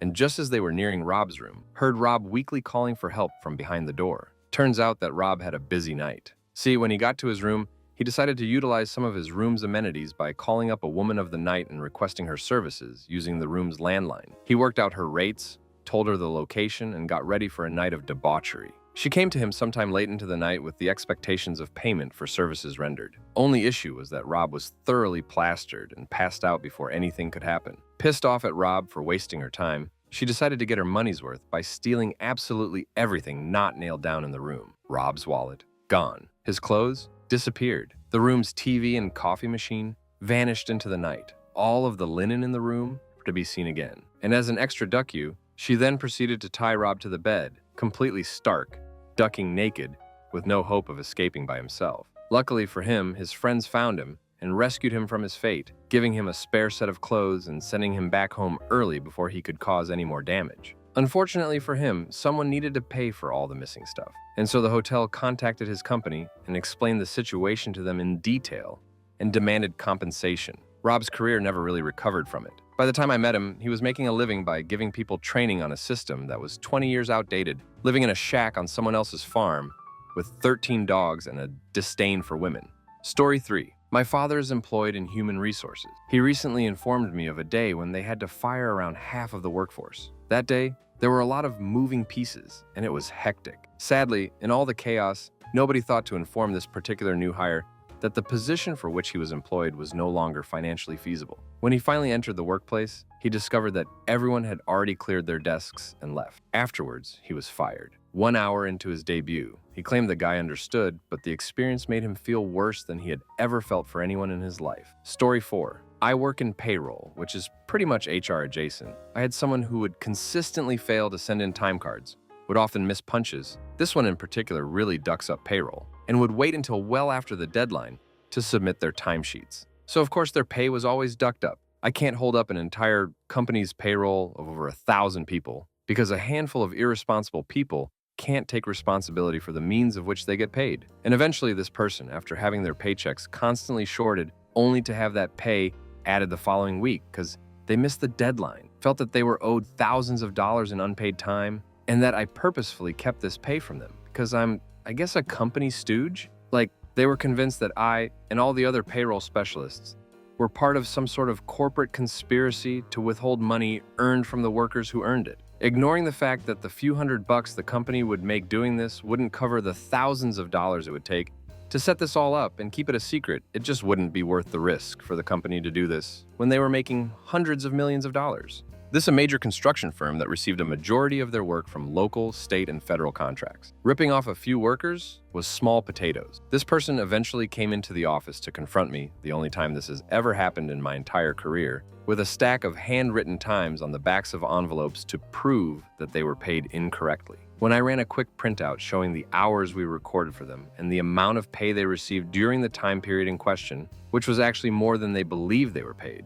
I was accused of manipulating the system to misreport the information. I don't know how to do that, and I'm pretty sure that's not something that can actually be done. This person lost their crap and started screaming at me. Eventually, my manager took the whole case off my hands and started dealing directly with that psycho. More than once, I would hear my manager shouting at someone on the phone from his office, and I automatically knew who he was talking to. Story 5, the CEO's teenage son was friends with the HR lady of a larger organization I worked at. The high school the CEO's son went to was on the same street as HQ, so he would routinely walk over after school, he would cruise the halls after classes and in front of people when she was in meetings, at any and all times refer to her as Big Boobs McGee. It made her life hell, the 4 months she worked there. Story 6, actually one of the worst people I ever had to deal with, was HR for a small company I worked for 5 months. I was unemployed for 13 months in a terrible job market. I suffered from depression from the unemployment, and finally getting back to work was helping me rebuild my fractured life. I was hired as a small mortgage company's first ever internal auditor. Red flags should already be going off. And I had no idea the crap show situation I was walking into. HR was one middle-aged lady who came off nice and welcoming at first, since she thought I would be a relatable role to her. I would be, actually. That all changed when my boss and her boss wanted the 4 of us to meet so I could document her job functions to create an audit process. The intent was to document it to help her stay organized and document her job was being done correctly. This was communicated to everyone prior to the meeting. Instead, when we all sat down, she turned hostile almost immediately. I asked her, okay, can you describe what a typical day is like for you? She refused to answer. I reassured her this wasn't a gotcha situation and repeated the point of the meeting. She said, look, I haven't even taken a day off since I started working here. I understand, neither have I. Oh, yeah? Well, you just came off a 13-month vacation. Everyone in the room went silent. Both our bosses looked at me with their jaws dropped. I responded with no, and they ended the meeting. My boss asked if I was okay. No, I wasn't. I told my boss that the HR lady needed to apologize to me, and that it's a concern if that's how HR would speak to anyone in a professional setting. I was told I was being absurd for thinking I was owed an apology. A couple months later, I was fired with one of the reasons cited being I was difficult to work with. That company was a sham, and it didn't surprise me at all to learn it no longer existed a few years after I got fired, but it did surprise me it lasted that long. Story 7. This woman worked for me for a while during her tenure at the company, and honestly, I had no issues with her. However, the entire HR department despised her. Despite her difficult personality, she was smart and a hard worker, and for whatever reasons, we got along. However, she was one of those people who went directly to HR for every single slight, real or perceived. She did not try to deal with it directly with the person involved. She just ran to HR like a little 2-year-old. Because my company is pretty litigation averse, HR had to fully investigate every one of these incidents, which were always nothing. But this person had it in her mind that people were out to get her and was a bit of a loose cannon, so they wanted everything documented should she decide to retain legal counsel. Eventually, she was let go when the company's needs changed, and we had a reduction in force. Yeah, that was just a nice litigation-proof way of firing her. The reduction in force was done 100% by the book, in accordance with all state and local laws. She was far more trouble than she was worth. Many people breathed a sigh of relief when she was gone. Story 8. We had an employee who was hearing voices. They were convinced that people were calling her out in a very specific way, and despite showing her the security camera footage that proved the people she was accusing hadn't talked to her at all, she was still convinced of what they were hearing. As we talked to the employee about it, we found out the same thing had happened at her previous 3 jobs, none of which were local. We are in NY. These jobs were in CA and Hawaii. It was at that point we realized the person had some either undiagnosed or, at a minimum, untreated mental illness issues. Story 9. A male in a manager role over several CNAS had an investigation open on him after multiple complaints. He only hired females, and young ones at that. Less than 20 years, he was mid-40s and married with kids. Males and older people applied for the position and passed the preliminary phone screen, but he never would take it past the first interview. It was discovered, among other things, that he was making his staff call him Daddy, and that he threatened their hours and pay if they complained or refused. He made their schedules. HR wanted to term him, his manager, a woman no less, actually fought the termination and tried to turn it around on these young ladies as if they'd be interested in a balding, middle-aged creeper. Ends up being put on probation and had to take harassment courses. He was then fired within 6 months for being a creep yet again. Story 10. Not the HR, but I was one of the managers that had to be present when someone was written up regardless of department. So this guy gets hired to work on the production line. The job isn't difficult. Basically use a straight edge and a razor to cut vinyl.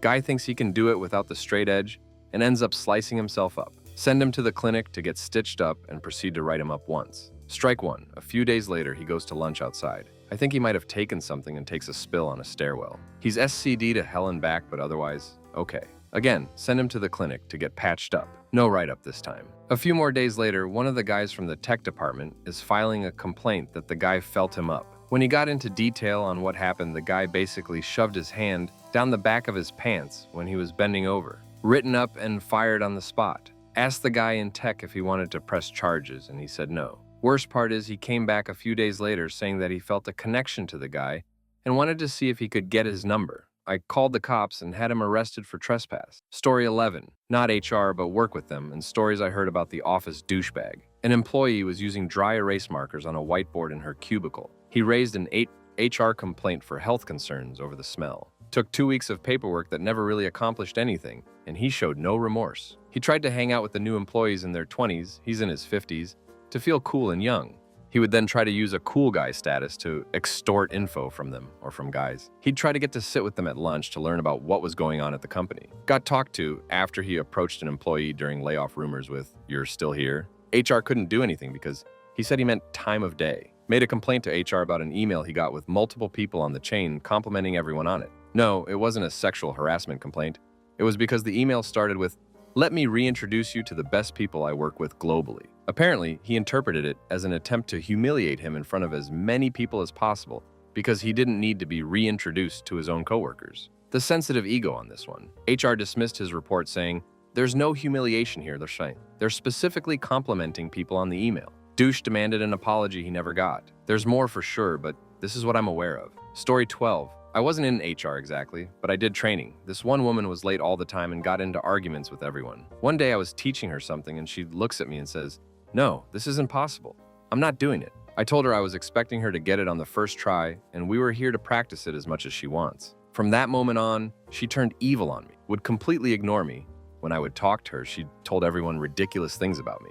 And they were like, Swamp Bruja? Really? That doesn't sound anything like her. One day she called in and said everyone at the store was against her and she wouldn't be back. I spent 15 years training at like 10 different stores and never experienced anything like it. Story 13, Florida, huge call center, multiple corporate clients, elderly woman from Staten Island, previous stroke victim, paperless office for security reasons. She wrote down all customer information, including CCS, in a notepad instead of typing it into the system. She would take this home too, identity theft. She would try and catch up with computer notes, Anne's orders after her shift was over, still on the clock with the 60 phone calls she took daily. We went to fire her and also made a police report to cover our ass regarding the CC. She said she had to use the bathroom when we called her in. She came back in tears with a bloody finger and said was going to sue us because the bathroom door slammed on her finger. She got comped for 2 weeks. Then the CCTV footage was reviewed. It showed Boomer Lady slamming her own finger repeatedly in the front door. She said nothing when we showed her the footage, and she was escorted out by security. The company countersued her for fraud. Some even wilder crap happened at that job in 12 months. Building caught fire, many ODs, heart attacks, snakes, turtles, gators, people stealing license plates, homeless employees living in the building, pimping. Few people came from other states and tried to shoot up the streaming service offices, few times for them, and the hotel corp office and the food company office. Story 14. We had a guy that was dating the HR head's daughter. Therefore, he thought he was immune to anything. He wasn't and got laid off after about 6 months. Story 15. Usually higher-ups, directors, vice presidents who don't want to listen, think they know best, knowingly break the rules, and think they won't be reprimanded, and who throw, "Do you know who I am?" at you. They are a PETA. Curiously, we did have to let go of the head of HR. I work for a huge global company because he said something inappropriate and it was reported. Talk about irony. Story 16. I'm not in HR, but payroll sometimes has to deal with HR-related cases. We had a new hire with a sign-on bonus of $1K paid out in 3 payments. And as with most companies, it had a clawback stipulation. The clawback was if the employee left in 6 months, they would have to pay back 75%, 1 year 50%, and 1.5 years 25% after they received their first payment. The employees said they no longer wanted the sign-on bonus. They wanted to pay it back because they thought it was a loan. We kept trying to explain it wasn't a loan and that they would only be required to pay it back if they left before 2 years. This went on for over a week. Finally, after telling them we would have to consult legal because they signed the offer letter with the terms clearly indicated, they decided to keep the bonus. Story 17. I'm so bad at getting social cues, and I kind of lose it when someone swears at me, since that's how I was kept in line as a child, so a lot of stuff washed over me. But I will say, and I have mentioned this before, when I worked in retail, a man came in a batch of brownies and brought it into work. It was not a rumor, he confessed, was not fired, and worked there 2 more years. I don't understand fully why this happened, and don't understand why you downvote me. I'm leaving it up because that guy did do that, and duck him for doing it. Actively done with all this. Since you guys think I'm just making things up from before me too. You think guys didn't do this is fine. I'm absolutely done with all of this. Enjoy your picture-perfect world with men ruining anything. I'm sure it's all fine. Just continue as you were. Noema ruined anything. Everything was fine and will continue to be. Nothing happened before you were alive. Story 18. I'd like to flip this. Years ago, I consulted full-time with an agency that had no actual professional HR presence, just upper management that played that role without training or skill, with all the conflicts of interest that implies. When I was subjected to harassment and the threat of physical assault by a coworker, I was completely thrown under the bus by management. It simply wasn't convenient for them to address the issue. My direct supervisor was great, but there was nothing she could do. My advice to anyone in this situation, don't stick around. If you can afford it, sue. Story 19. I just assisted the department in recruitment once, and a young man came for an interview. He didn't know where the boss's office was, so I showed him the way. However, during the interview, he complained to our boss that I had a small floral hairpin on my head, which looked unprofessional at all. But he didn't know that because of this complaint, my boss didn't hire him because he thought he was a harsh person. Story 20. It's a tie between employees who consider most interactions with others to have been some kind of negative interaction against them, especially when that interaction is their supervisor expecting them to do the work for which they have been hired, or people who like to undermine others and are sneaky about it. So it's difficult to uncover. What's the craziest thing you've witnessed in your HR role? Story 1. We had a guy miss work for a few days. His girlfriend was the only one communicating with us. She said he had had some kind of intestinal issue and was in a hospital. She also provided a doctor's note. I'm somewhat familiar with the medical profession from healthcare recruiting, and I also have children. I noticed that the doctor that signed had the initials of a pediatric certification after his name. Pretty odd for a letter for an adult. So I called the number. Turns out that the girlfriend worked at the office and has lifted some letterhead and forged the letter. I ran a local court search, and it turns out the guy had been arrested and spent a few days in jail. He came in the next day pretending to be recovering from the illness. He tried to keep up the story even after I called him on it. Fired him, of course. The funny thing was, we hired a lot of former cons there, and I don't remember the specifics of his arrest, but it wasn't that serious. He was a good worker that had been there for close to a year. If he has just been honest from the beginning, we probably would have kept him. He also should have known this because he had been there that long. Story 2. I had an employee with an alcohol problem. She would get drunk and not show up to work for several days. She once showed up for her 7 a.m. start time at 7 p.m., not realizing the mix-up, and was confused when nobody showed up. Saw the whole thing go down on our security cameras. She went out on FMLA to get help, couldn't get into a program, so tried to come back to work. Her boss wanted her gone.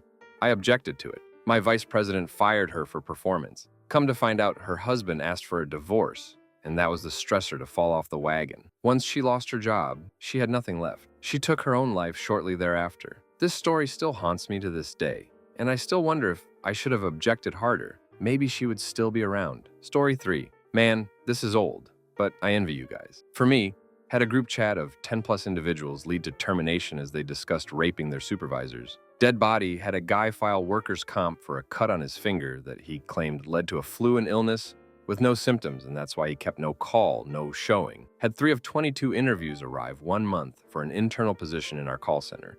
Caught 2 call center employees hooking up on the overnight cameras. Had an employee rearrange and repaint the keys on his keyboard to make it easier to understand. Had a couple lawsuits, complaints where the other party was just outright unprofessional and asking for hundreds of thousands of dollars, and have appeared for 24 unemployment hearings. The former employee has never once appeared. Plenty more run-of-the-mill stuff. Employees proudly using the toilet while on the phone. Crazy excuses for absenteeism. Calling crying after being fired. Someone caught in a sex offender sting. Employees having cops called for return company property after termination, usually firearms. Facebook posts about violence, tasteless jokes, threats, etc. Those are more sad than anything. Story 4.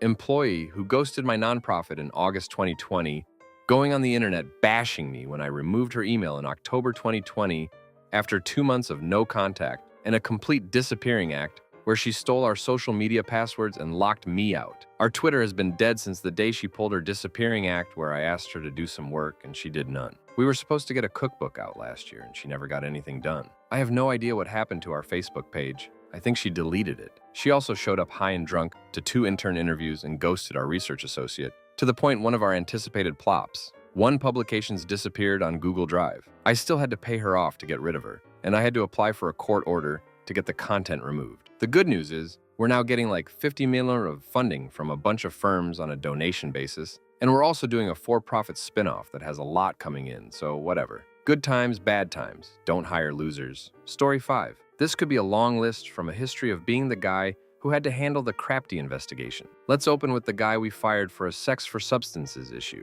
He was sleeping with woman A to get the supply, and then having woman B sleep with him to get her supply. We caught him after the ET software picked up the fact that he had been using his work computer to do stuff. At the termination meeting, the manager told him, "Your problem is that you just didn't share. Man, no wonder you look tired." The guy who called his mom, a legal secretary, when we were firing him. Mom happened to work for our labor attorney, the woman who offered to describe her harasser's penis just in case he denied what he did. The harasser whose defense in front of counsel was, "It's okay, she loves me, she just doesn't know it yet." Only time I've ever seen an attorney just put his head in his hands. Story 6. At one firm, professional services, 2 of my colleagues got live in bodyguards. My particular situation there were too many people on the at-risk from Mr. Crazy list, so we had to put a security cordon around him. Because of my wife's job, we had to inform her security, so we had in-person safety briefings from them as well. And that is an organization that takes staff security very seriously. I had to talk the head of the security services firm off the ledge from taking Mr. Crazy after we fired him, bundling him into a car, and tuning him up to give him a warning. He and his firm went on to provide security for a well-known member of Trump's cabinet and made the news.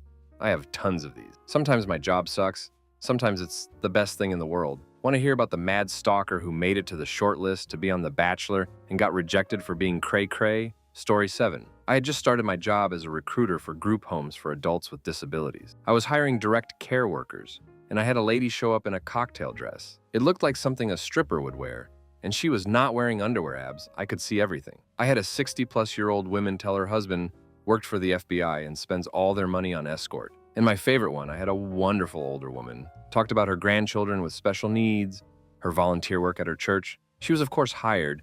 Her 10-panel substances screen hit 910 no-nos. And she has so much substances in her system, it looked like she did an 8-ball before taking the test. That was a fun phone call. Story 8. Second shift employee showed up crap-faced. His manager took his keys and called his emergency contact, his mom, to pick him up. Mom told manager to F off. Employee escaped and rigged his car to drive without keys. Called police. He lost his job and caught a charge in the same day. Different company. Employee drunk drove company vehicle into a marina, damaging several boats. Employee repeatedly called African-American employee midnight. In my conversation with employee, he said, well, at least I wasn't calling him an idiot. Had to terminate a manager for forcing employees to remove their pants before a training. Manager's reasoning was the employees were dirty from work and the chairs were new. I am tired.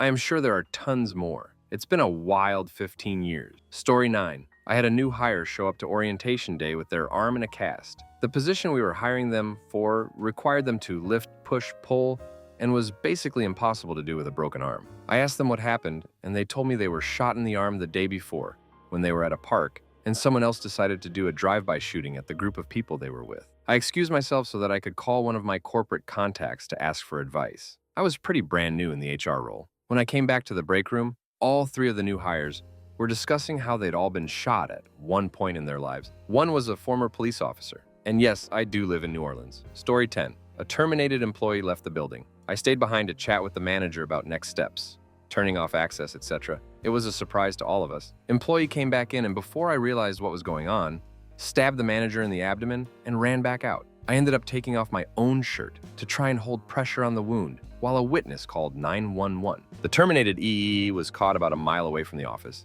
and officers eventually found a loaded handgun in her car. The manager needed exploratory surgery. Worst day ever. I count my lucky stars that everyone lived through the experience. No, termed EE gave no warning signs that anyone could remember, and it was completely random. And if we had known, we would have obviously taken precautions. Story 11. The crazy ones usually happen while recruiting. I like to think that I filter them well and don't end up with crazy in the office. The latest ones? 1. Interview via Zoom. The guy starts making random pig noise, actual pig noises. When I realize something is weird about this guy and start cutting it short, he starts a weird rant about how HRs are the worst and are just pigs. Was fun, too. The wife of a candidate that applied via our site started spamming our Facebook message box, requesting, why didn't we contacted her husband? He is a great fit, and she applied for him, and that we need to hire him. Why didn't we contact him already? Much fun again. Story 12. I had 2 witches battle it out via spells and witchcraft. It ended with a devil's bean being stuffed into the uniform of one of the witches. The devil's bean causes severe itching and rash, not native to my home country, us. Ended with me in a hazmat suit cleaning out a locker,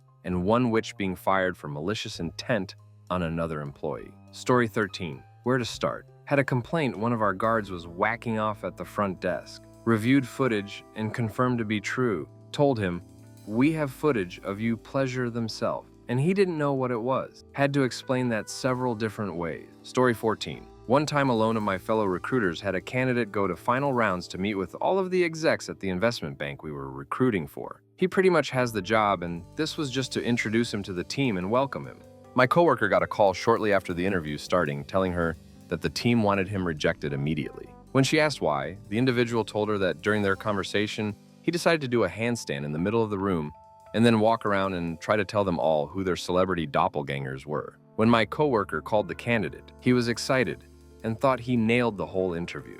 Story 15. I had a very awkward conversation with an employee about the styling head that our hairstylist students use for practice under his desk and the hole instead of her mouth. Story 16. A manager and her employee called me because they received a package mailed to their office that contained a glitter bomb and a bag filled with gummy candy shaped like junk. The accompanying card told them, in no uncertain terms, to eat junks. They called our campus safety officers to take a report and claim the packages for evidence. which means somewhere in a secured room there's a bag labeled gummy junks. Some days I don't know whether to love or hate my job.